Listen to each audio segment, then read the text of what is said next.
বন্ধু, বহুদিন গত হয়ে গেল, দেখা হয় না বন্ধু তোদের সাথে।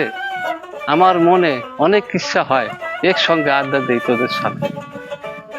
গরিব আমাকে স্বার্থপর বানিয়েছে, পরিবর্তন করেছে স্বভাব। উঠতে বয়সে ক্লান্ত আমার, দেহমন টাকার বড়ই অভাব। হায় রে টাকা, টাকার জন্য দুনিয়ার সবকিছু ভিন্ন ভিন্ন হয়ে যায়। এই টাকার পিছনে আমরা ছুটতে ছুটতে আমাদের জীবনটা একসময় মাটির সাথে নিস্তেজ হয়ে যায়। তবু আমরা টাকাকে ভুলে যাই। ভালো থাকেন। আসসালামু আলাইকুম।